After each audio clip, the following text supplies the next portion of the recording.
Hey, Prime members, you can binge 8 new episodes of the MrBallen podcast 1 month early and all episodes ad-free on Amazon Music. Download the Amazon Music app today. Today's podcast will feature 2 camping horror stories. The audio from both of these stories has been pulled from our main YouTube channel and has been remastered for today's episode. The links to the original YouTube videos are in the description.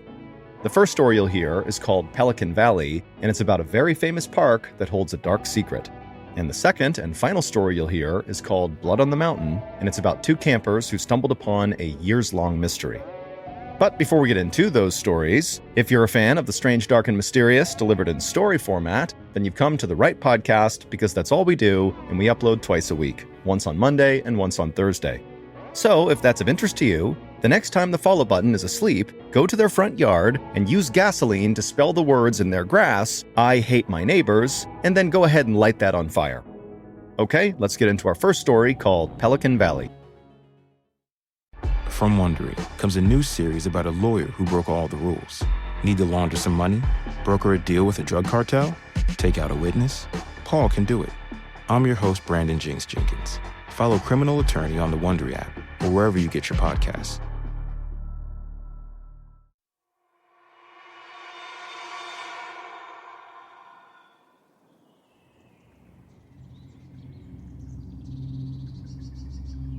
Pelican Valley is a beautiful, remote section of backcountry in Yellowstone National Park in Wyoming.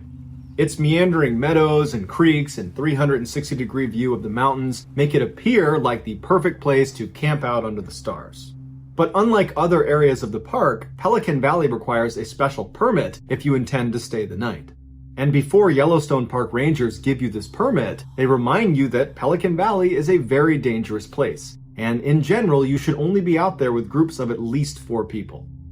On July 28, 1984, 25-year-old Brigitte Fredenhagen, along with her brother Andreas and her sister-in-law Jonko, arrived at Yellowstone National Park. That night, they stayed in one of the park's more established campgrounds called Grant Village. The following day, they headed out to one of the park's famous hot springs called the Norris Geyser. That afternoon, before heading back to their campsite, they made a pit stop at the park ranger's office so Brigitte could apply for a Pelican Valley permit. Her plan was to spend the following night in the valley.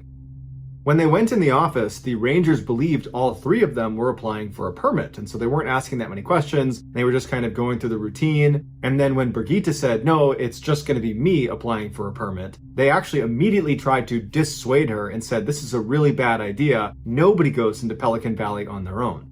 But Brigitte assured them that she was an experienced camper, she understood the risks, and she still wanted to go on her own.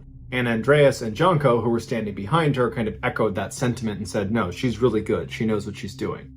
The park rangers were not thrilled with her plan, but they ultimately decided, you know what, if she wants to go, she can go. They just asked her to show them on a map where she intended to camp, so if they needed to, they could come and check on her and make sure she was okay. And so she pointed to a section on the map, and they handed her her permit, and then she, along with Andreas and Jonko, left the office and headed back to their campsite. The next morning, the trio got up early and they hopped in the car and drove to the Pelican Valley trailhead. They parked their car, they got out, and they began walking into Pelican Valley as a group. After a few miles, as planned, the group stopped, at which point Andreas told Brigitte that they were going to head back now and that they would meet her tomorrow at the trailhead where they parked the car. They said their goodbyes, and then Andreas and Jonko turned around and started walking back towards the car, and Brigitte carried on into the wilderness. The following day, Andreas and Jonko arrived at the trailhead to meet Brigitte, but she didn't show up. And after a couple of hours, they grew very concerned, so they called park rangers and asked them, have you seen Brigitte? And they said no, but we'll go take a look. The area Brigitte had told park rangers she was going to be camping was inside of a densely forested area right next to a large meadow, which meant as park rangers came up to check on her, they would not actually be able to see her until they were practically right on top of her. So the park rangers made their way through the meadow and into the forest before they started yelling for Brigitte, but she didn't yell back, and then at some point they reached the area where she had said she was camping, and sure enough they found her tent. But it was a very odd scene. When they came up to the tent, they could see there was a big tear in one side. When they poked their heads down and looked inside, all of her belongings in the tent were undisturbed. There was a foam sleeping mat right in the middle, and then to the right of the mat was a flashlight that had been turned off. On the left side of the pad was a tape player with headphones that she must have been listening to before bed. It had been left on until the batteries ran out. At the foot of the pad was her backpack, inside of which were all of her clothes that had been neatly packed inside of Ziploc bags to mask her scent. Also in the pack was a wilderness survival guide with a page flipped down that was a diagram of how to string your food up into the trees so no animals can get to it. The Rangers looked around the backside of the tent about 2 meters away, and they found her sleeping bag perfectly flat on the ground as if it had been laid out to dry in the sun. But upon closer inspection, they found it had 2 puncture marks, one that was up near the neck of the bag and the other that was near the torso, but there was no blood on the bag. At this point, Rangers started to speculate that this could have been an animal attack, but they were confused at the general tidiness of the scene.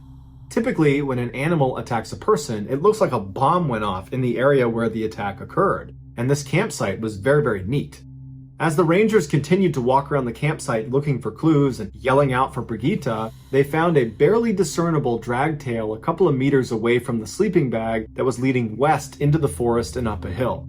And so the Rangers started following this trail, and they got about 20 meters away from the camp when they discovered Brigitte's cooler lying on the ground on its side, and whatever food had been in there was now gone. There was some string laying next to it, so it looked like it had been strung up in the trees, but someone or something had gotten it down. From the cooler, the Rangers continue walking along this drag trail another 20 meters or so up a hill, where they discover a woman's sweater on the ground that's been torn up and there's blood on it. So at this point, the Rangers get their rifles up and they keep walking another 40 meters up and over the hill down into this clearing in the woods where they find Brigitte, or what was left of her. No one knows exactly what happened to Brigitte, but the theory based on physical evidence is this. After setting up her campsite, Brigitte climbed inside of her tent, got inside of her sleeping bag, and then put her headphones on to listen to music. A little while later, a male grizzly bear discovered Brigitte's cooler strung up in the trees about 20 meters away. And apparently, Brigitte did not string it high enough because the bear was able to reach up and pull it down. After the bear ate the food inside of the cooler, it was still hungry, so it began looking around the area for more to eat. It's believed this bear was so accustomed to human traffic in the area that when he stumbled across Brigitte's tent, he wasn't scared. In fact, he thought, there's food inside of there. There's people I can eat. So this bear quietly lumbers over to the side of the tent, it reaches up and cuts the nylon with its paw, then it puts its head inside and bites down on Brigitte's skull and begins dragging her away. There was no sign of a struggle in or near the tent, indicating that Brigitte was most likely asleep, or maybe she just could not hear the bear because she still had her headphones in. She was dragged 80 meters by her skull to that clearing where she was consumed. An attack like this is exactly the reason why Pelican Bay is considered so dangerous, because it's full of grizzly bears. And even though grizzly attacks on humans are incredibly rare, most people do not understand just how horrific they are when they do occur. Grizzly bears don't really try to kill their prey before they eat them. Instead, they focus on pinning them down and then getting them under their body weight so they can't go anywhere, at which point they can eat them at a leisurely pace. Some say grizzlies actually prefer to eat their prey while they're still living, which is why so often in grizzly attacks you see the arms and legs eaten first and then the head and torso. This is a method that keeps the victim alive a little bit longer. Unfortunately, there was so little left of Brigitte that investigators could not pinpoint a time of death. However, because this bear broke normal behavior and intentionally targeted a human, there's a good chance he savored that meal.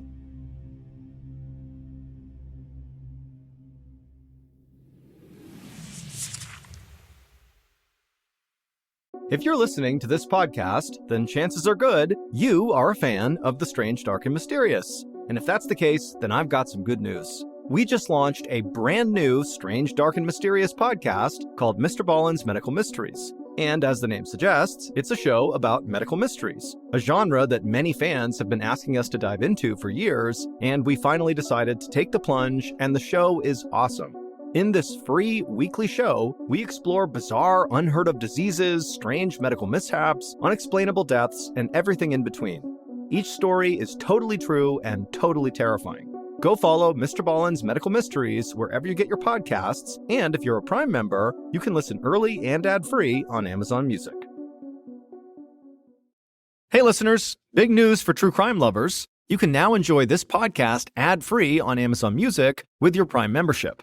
Listen to all episodes of my podcasts, MrBallen's Medical Mysteries and MrBallen's Strange, Dark, and Mysterious Stories, along with a huge collection of top true crime podcasts completely ad-free.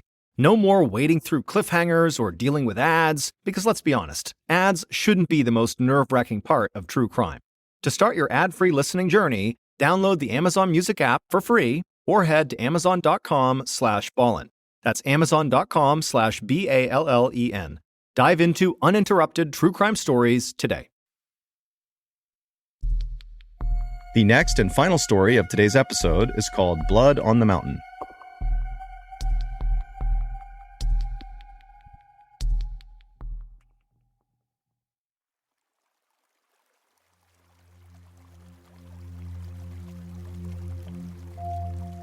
On the afternoon of May 6th, 2008, a 54-year-old man called Ricky Williams stood on the riverbank casting out his line into the waters of Dismal Creek in western Virginia. Ricky was hoping to get lucky and catch some trout, but he'd been out here fishing for 30 minutes so far, and there were no bites. Normally, Ricky wouldn't care, because he loved just fishing for hours and hours at a time. But today, he and his dog, who was right with him, were really hungry, because they'd been out in these woods camping for several weeks now, and their food supply was finally dwindling down to the end. And so if they didn't catch any fish today, they might not eat. Now, for context, where Ricky was fishing, Dismal Creek, despite its bleak name, it was actually a beautiful, secluded spot on top of a mountain that was on the Appalachian Trail. The Appalachian Trail is a very famous 2,200-mile-long trail that runs up and down the east coast of the United States. And why that is relevant is because there's this special code for people that hike on the Appalachian Trail. And the code, which all hikers know, is basically if you come across another hiker on the Appalachian Trail, it is your responsibility to help them if they need help. And it is their responsibility to help you if you need help. So it's this community of hikers that are always looking to help each other.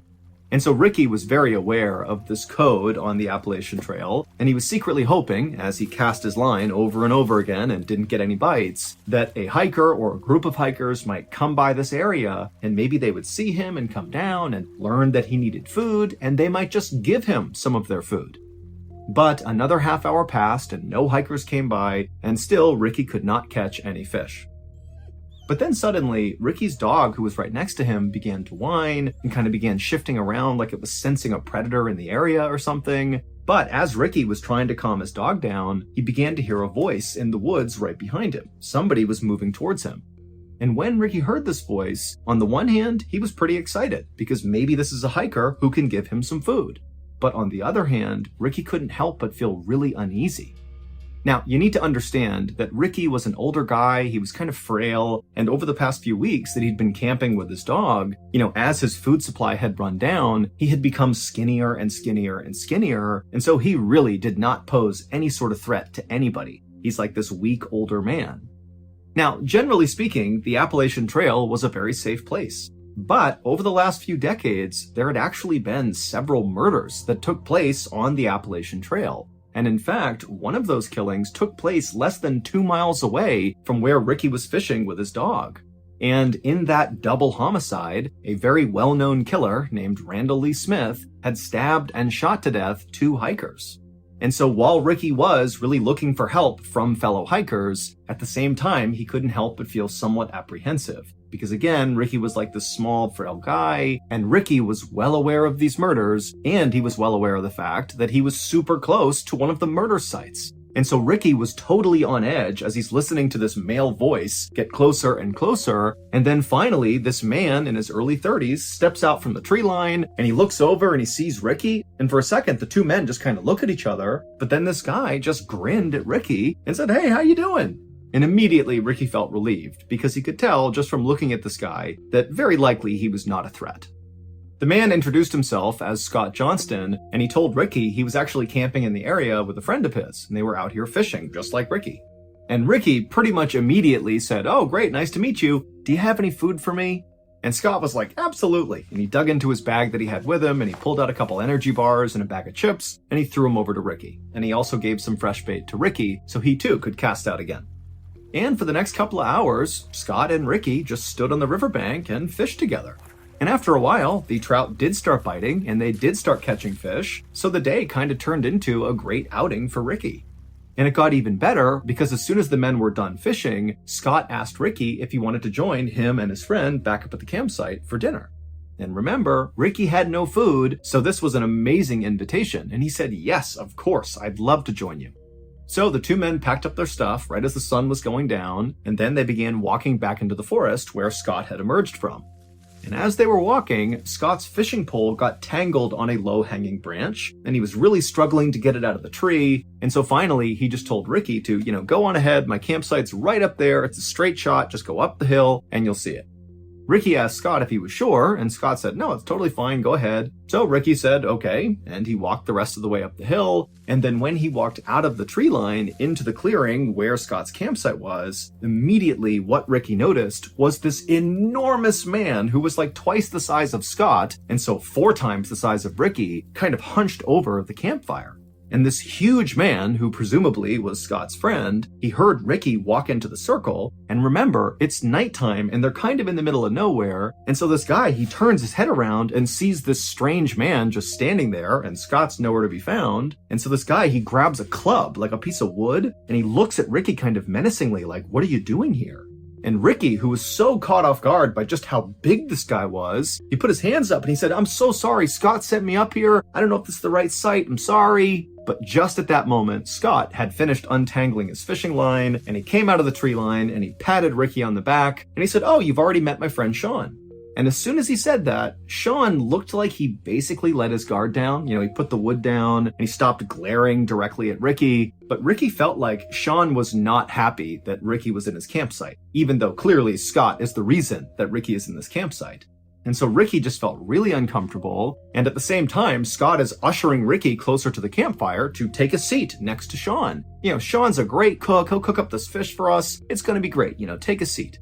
Ricky felt kind of annoyed that Scott was really forcing him to stay, but Ricky didn't want to be rude and just kind of abruptly leave, so he did take a seat next to Sean, who definitely was not excited to be sitting next to Ricky, and Ricky just kind of sat there waiting to see what would happen next. And what happened next is Scott walked over to Sean and handed off all the fish that he and Ricky had caught so that Sean could begin to prepare them to cook them. And then as Ricky is still just sitting there right next to Sean, Scott walked away from the campfire up to his truck, which was parked right next to Sean's Jeep. And Scott turned on the radio and began blasting country music. And when Ricky heard this music, he kind of winced because to him, part of the reason the outdoors, the Appalachian Trail, being out in nature, part of the reason it was so wonderful was for the peace and quiet. And so it felt kind of like borderline disrespectful to be out in the middle of this beautiful place, blaring country music. And so to Ricky, he just couldn't help but feel like there's something off about these two guys. They just seem really disrespectful and kind of pushy and maybe aggressive. And so Ricky is just not happy. But again, Ricky didn't say anything and didn't attempt to leave because again, he's really hungry and so is his dog and he needs to eat that fish. A moment later, Scott walked back from the truck and took a seat next to Sean, and then he, along with Sean, pulled out their knives and began deboning the fish. And as they were doing this, Ricky again is just kind of sitting there doing nothing, and so he kind of meagerly asked, hey, can you give me a knife and I'll clean a fish? But Sean and Scott kind of waved him off and said, don't worry, we got this. And so Ricky just continued to sit there nervously as all he could watch was the flashing of the light bouncing off their blades. But eventually, Scott and Sean finished deboning all the fish and they put their knives away. And at that point, they began cooking the fish over the open flame. And suddenly for Ricky, it felt like, the mood had shifted a little bit. At least now the two men were not fiddling around with weapons. It felt kind of safe again. And so Ricky began making some small talk in hopes that would kind of, settle his nerves. And so Ricky told the two men about how much he loved the Appalachian Trail and how he came out here all the time for weeks at a time with his dog. And Ricky would tell the men that, sometimes he felt more at home out in the wild than he did at home. It was almost like being out in nature was a religious experience for Ricky. And he would even tell Sean and Scott that sometimes when he was out in nature, he would meditate and pray and even do some chanting like part of a ritual. I mean, he was really trying to be in tune with Mother Nature. But as Ricky continued to tell Sean and Scott about his personal life, he noticed the two men were definitely paying attention and kind of nodding along at appropriate points in the story. But at the same time, Ricky felt like these two men were also kind of looking at him like Ricky was kind of weird. As if they were not prepared to come out and say it, but after hearing all these things about his life, it was like, what's going on with this guy? And so Ricky suddenly felt really embarrassed about being so open with these two guys who once again just seem like they don't quite like him or even really want him here. But luckily, right at that moment, the fish were done, and so the men just sat there in silence and wolfed down the food. By the time they finished, right about 8 p.m., it was very dark outside, and Ricky at this point is just ready to go. He just felt so uneasy here. And so after putting down his plate and his silverware and saying thank you to Sean and Scott for their hospitality, he quickly got up and grabbed his dog, and he began walking into the woods towards his campsite. But after Ricky and his dog had walked maybe 10 or 15 feet away from this campsite, two things happened in rapid succession. Number one, Ricky suddenly stopped and turned around and looked back at the campsite. And number two, right as he did this, there was this enormous bang sound, like a small explosion that echoed through the forest.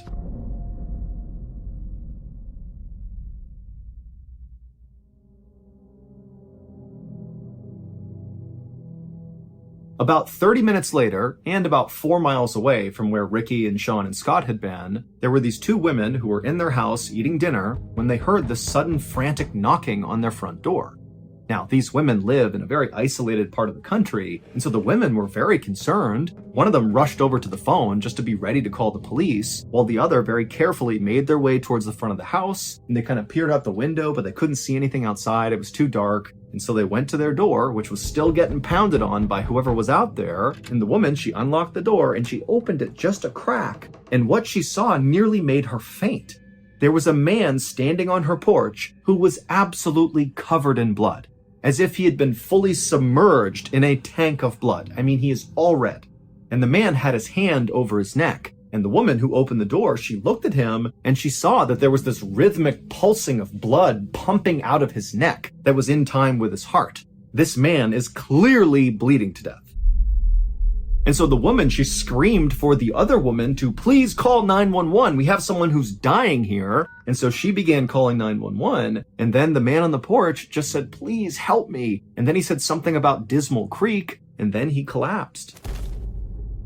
And this was so shocking for the woman who had opened the door that she just stood there staring, having no idea what to do. But then she happened to look up and she noticed there was a Jeep that was idling out on the road in front of her house that she hadn't even registered until now.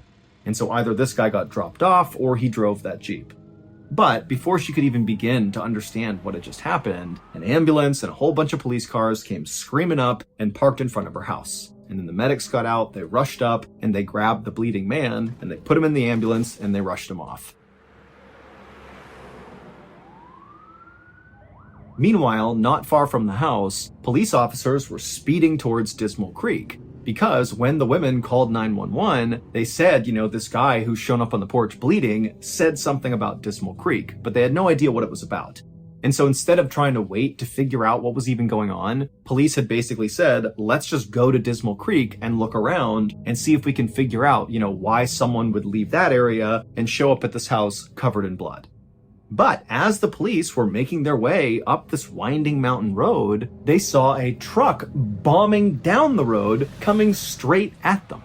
And the truck, they initially hit their brakes and did kind of attempt to get out of the way of the police cars. But after this truck had basically come to a stop, the driver of the truck just hit the gas all over again, and they veered wildly off the side of the road into an embankment, and they crashed and flipped several times and then came to a stop. And the police officers who had veered to the side of the road to avoid getting hit by this truck, they just watched this happen and they couldn't understand why the driver had gunned it again after stopping and then seemingly intentionally drove off the road. It almost seemed like the driver was trying to crash. And so the police, they got out of their car and they approached the wrecked truck with their guns drawn. But when they looked into the vehicle, they saw there was a single occupant, the driver, and he was still somehow alive. So the police got him out of the vehicle and they called an ambulance, but they actually sent an officer with the ambulance to escort them because the police were actually pretty suspicious of this truck driver. Because remember, they were going up that road to get to Dismal Creek to see what had happened there that would lead to another man showing up on somebody's doorstep in the middle of the night covered in blood. And now they have this truck driver who looks like he's speeding away from Dismal Creek, who crashes his truck. I mean, there was no clear connection between the truck crash and the bloody guy, but the police were suspicious that they had to be connected. So they sent the officer to the hospital as well.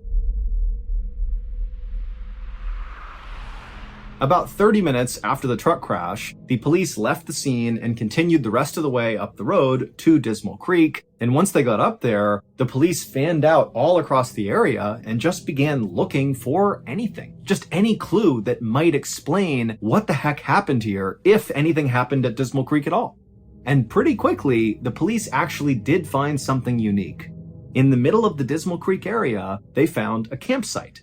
But it was not the campsite where Sean and Scott were staying, where Ricky had gone and shared dinner with them. This was a different campsite.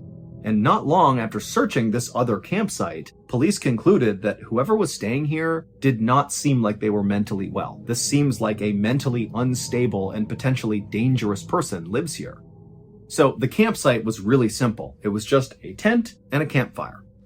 But when the police lifted up the flap and looked inside the tent, they found a collection of 30 knives along with a police scanner that basically picked up police radio chatter in the area, so you could listen to a scanner and basically know what the police were doing in your area. There were also all these weird piles of clothing. Some were for kids, some were for adults, some were for men, some were for women. There were piles of eyeglasses, and there were 8 pairs of women's underwear. And then also there was a map of the Appalachian Trail inside of this tent, and all over this map along the trail were all these spots that were circled, but there was no information about what these circles meant. However, one of the places that was circled was Dismal Creek. And then next to the map was a radio, and inside the radio was a cassette. And so the police just hit play, and immediately what they heard totally creeped them out. Because the tape sounded like some kind of satanic ritual. It was basically this one man's voice just kind of howling and chanting over and over again. But by far, the most shocking thing that was found inside of that tent was a single piece of paper. And this piece of paper was a birth certificate, and the name on the birth certificate was a name that basically all police in this area knew, and in fact, anybody living in or around the Appalachian Trail definitely would know this name. And the identity of this person, the name on the birth certificate, was the key to putting together all these seemingly disconnected events that had happened on this night. From the explosion when Ricky walked away from the fire, to the bloody man at the house, to the truck crash, they were all connected through this single person.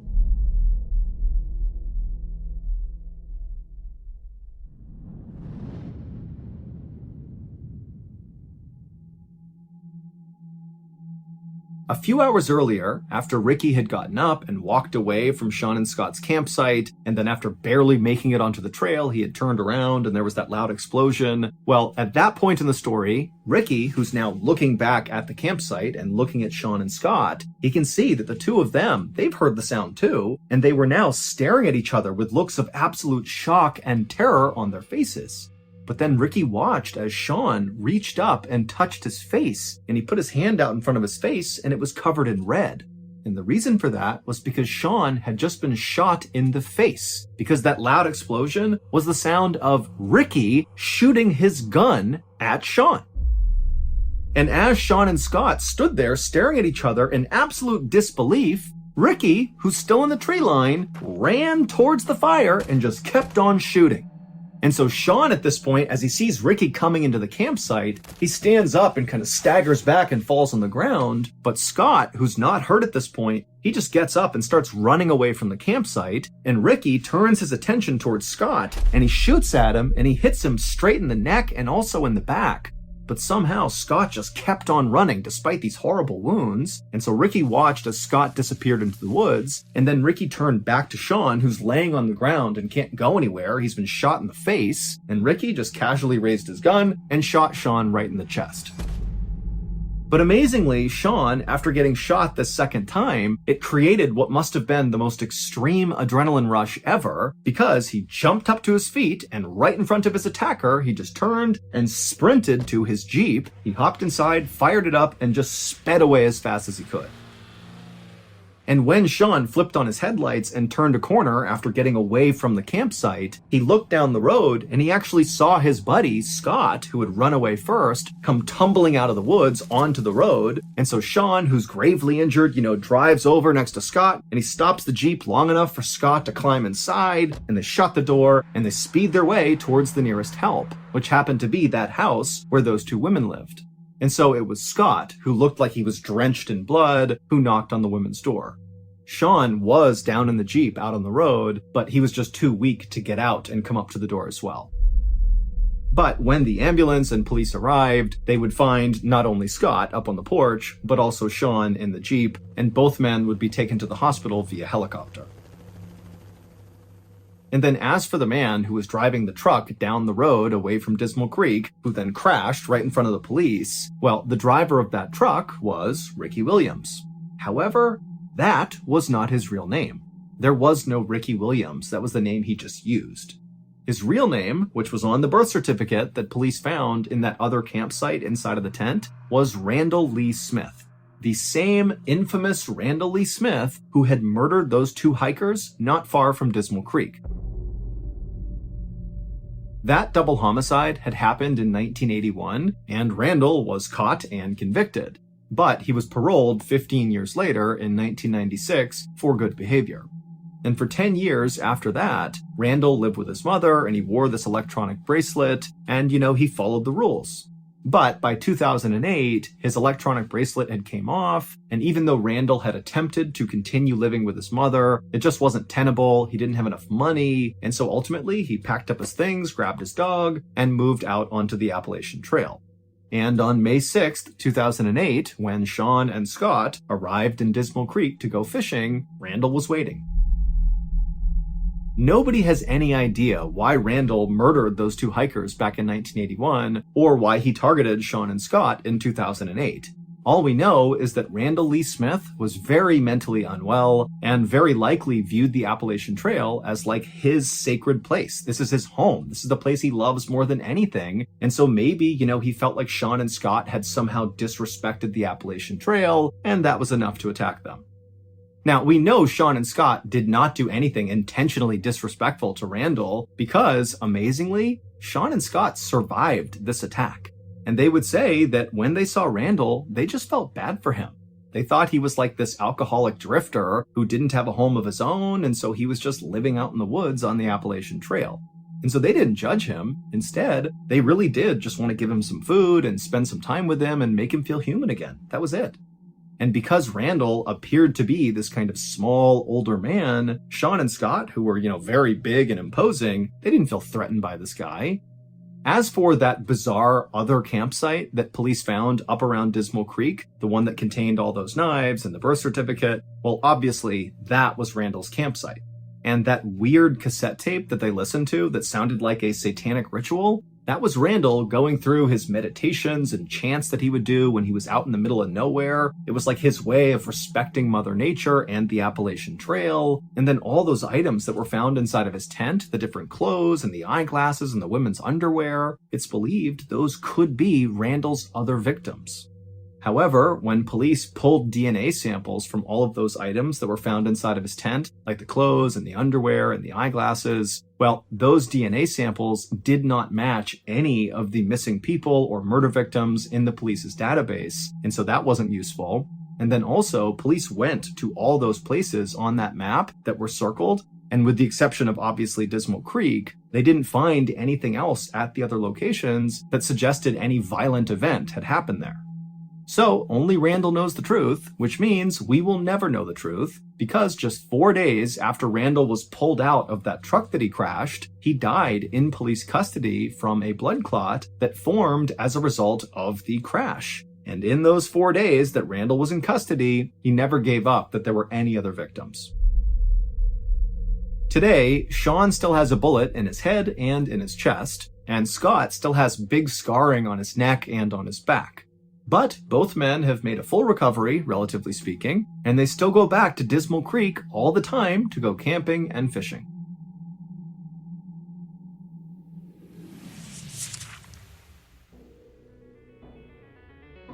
Thank you for listening to the MrBallen podcast. If you enjoyed today's stories and you're looking for more bone-chilling content, be sure to check out all of our studio's podcasts, not just this one, but also MrBallen's Medical Mysteries, Bedtime Stories, Wartime Stories, and Runful.